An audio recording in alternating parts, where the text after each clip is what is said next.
Sebenarnya kritik fokus orang ke Bank Aceh sekarang. Tumpuan paling besar masyarakat Aceh gitu Pak, ya kan. Amin. Di samping karena kantornya tersebar luas yang menggantikan BRI. Kemudian juga mungkin secara psikologi, secara sosiologis lebih dekat lagi.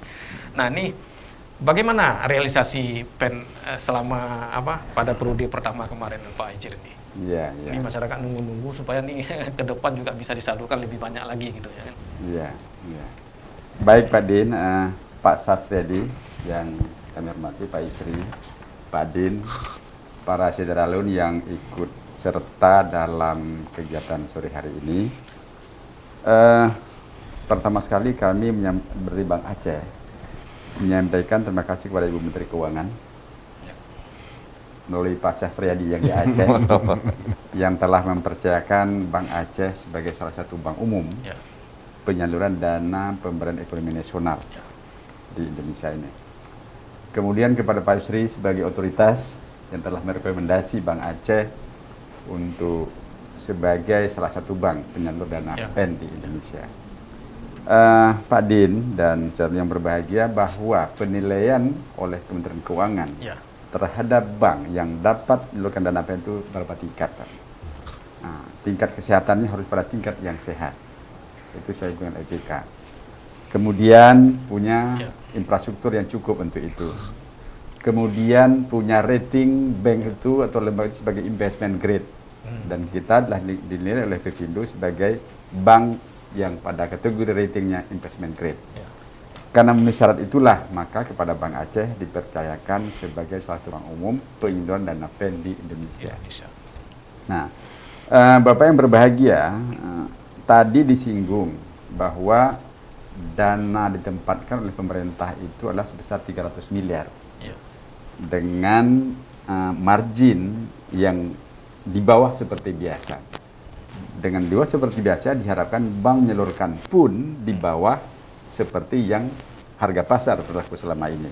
Kurang lebih berapa? 6% Pak? Bukan Pak, itu 1,5% di bawah yang biasa disalurkan itu Pak, yang bank mensalurkan yang harga pasar.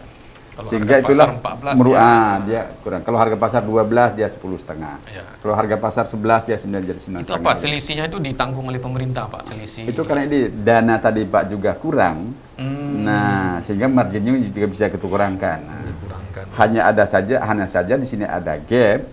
Pak Saf menempatkan kami 6 bulan, kami salurkannya bisa 6 tahun, gitu Pak. Itu aja gapnya. Nanti bagaimana sama-sama kita dorong Pak Saf agar penempatannya relaksasi itu, juga. ada relaksasi sampai 6 tahun. Itu aja Pak yang kita minta. Ke masyarakat aja relaksasi, tapi ke bank juga ada relaksasinya juga. Dari pemerintah maksudnya. Nah.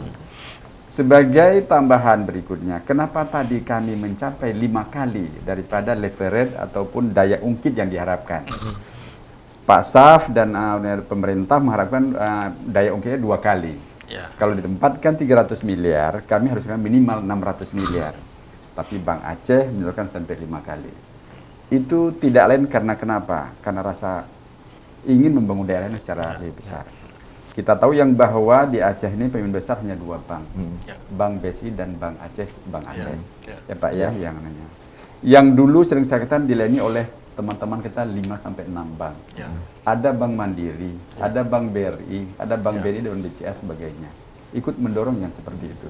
Nah, ada Bank Aceh dan bank cara yang lainnya, kan gitu Pak.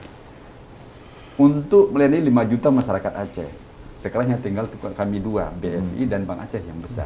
Bagaimana peran yang dulu melayani oleh 6 orang, kami walaupun tinggal 2 orang, walaupun grade-nya tidak naik menjadi angka 9, tapi sama dengan 8 itu kami harus pertahankan.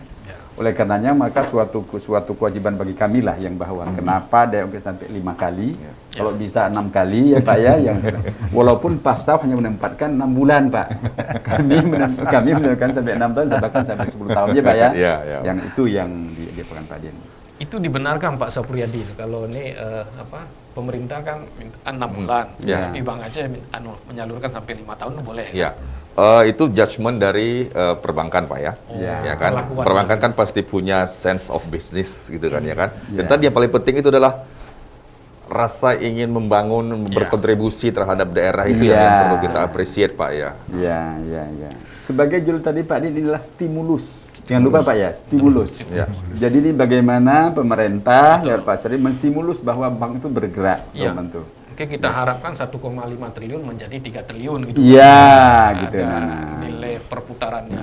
Dan ini Pak Din sebagai informasi berikutnya adalah bahwa pada tahun ini kita berhasil mempertahankan NPF untuk PEN itu 0,08%. Kecil sekali. Toleransinya berapa tuh Pak? Ya sama itu Pak Yusri punya urusan. Tapi biasa kan toleransi dipublish juga gitu Pak. Iya. Misalnya berapa? Secara keseluruhan NPF Bank Aceh itu 1,85, di bawah 2 masih. Masih 2. Tapi khusus untuk PEN 0,08. Lebih kecil lagi. Itu sangat bagus Pak. Nah ini yang kita lakukan. Jadi dorongan kita Pak. Iya Pak. Iya. Terus ini dari Bank Aceh sendiri kan mendapat kepercayaan. Kira-kira pertimbangan dari Pak Sapriyadi ini ya kan, perpanjangan tangan pemerintah menyalurkan lewat lewat Bank Aceh ini apa Pak? Itu tadi Pak seperti kami sampaikan. Yang pertama Bank Aceh bank umum. Kemudian tingkat kesehatannya seperti Pak Yusri yang nilai lah pada tingkat sehat. Ya Pak ya. Ya. Kemudian yang kedua dari segi penilaian rating ini berada pada investment grade. Ya. Kemudian sarana perasaan untuk itu sudah mendukung cukup gitu Pak dianggap itu. Jadi sehingga menjadi Bank Aceh yang sebagai salah satu bank yang ikut melakukan PEN. Sehingga Pak dengan hasil ini dari tahap pertama Desember 2020 ke Juni 2021 tahap pertama 300 miliar ditambah lagi dari Pak Saf. Nah, sebesar 300 miliar, 5 miliar lagi. Ini untuk program kedua tahap kedua dari Juni 2021 sampai Desember 2021. Sehingga total sekarang 600 miliar. 600 miliar. Nah, ini kalau dengan jumlah yang pertama 1,5 triliun itu udah cukup Pak. Udah cukup. Tapi Pak Saf nggak demikian Pak. Yang nggak sana pertama ini minimal 600 lagi kan gitu ya Pak ya. Jadi ini sampai dengan sekarang data yang diberikan oleh staf ke saya bahwa sampai sekarang ini pada bulan Agustus sudah berhasil direalisasikan sebesar 436 miliar Pak. 400 dengan tingkat NPF 0,001%. Baik Pak Ejir, nih kita kembali ke Pak Sapriyadi, nanti kita gilir lagi. Pak Sapriyadi, ini kan dalam penyaluran tetap terus dievaluasi ya kan, meskipun yang mengawasi itu atau regulatornya ada dari OJK. Tapi Pak Sapriyadi sebagai owner dari dana itu kan punya tanggung jawab juga untuk melihat. Nah, selama ini menurut penilaian Bapak itu terhadap Bank Aceh penyaluran itu gimana Pak? Apa lebih baik gitu kan? Oh iya. Kalau kita dengar penjelasan Pak Ejir pasti lebih baik gitu ya. Tapi ini penilaian dari Bapak bagaimana? Biar berimbang lah ya. Biar berimbang. Oke, tentunya kalau kita ingin melihat secara lebih dalam gitu ya, kita lihat dengan kacamata yang juga lebih detail gitu ya kan ya. Nah, kalau tadi dari sisi kemampuan untuk meleverage dari target 2 kali, itu luar biasa bisa 5 kali gitu Pak ya. Oke. Nah, kemudian kita lihat juga dari yang tadi saya sampaikan dari total dana itu kan ada alokasi yang dimintakan untuk bisa ditempatkan juga bagi debitur-debitur dari sektor UMKM. Dari sektor usaha konsumtif.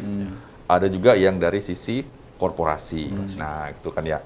Nah, kalau dari sisi ini untuk dari sektor konsumtif atau multiguna ya misalnya Pak ya, multiguna itu sudah wow Pak. Penempatannya tinggi sekali gitu kan ya. Dari target itu 450 miliar gitu ya. Kalau kita kan leverage 600 artinya kan kita bagi nih Pak.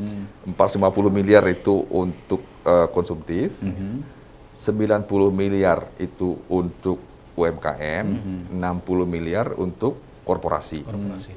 Nah, jadilah dia 600. Karena targetnya kan 2 kali Pak ya. Ya kan? Nah, kalau untuk dari sisi konsumtif atau multiguna, dari catatan kami itu sudah meningkat cukup tinggi, itu 1,3 triliun Pak.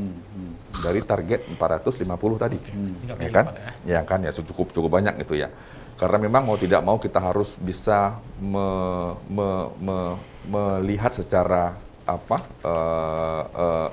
konkret Bank Pembangunan Daerah memang sampai saat ini nature-nya lebih banyak ke debitur multiguna. Betul ya Pak Isri ya? Kalau saya salah ini kan pengawasnya Pak Isri. Ya.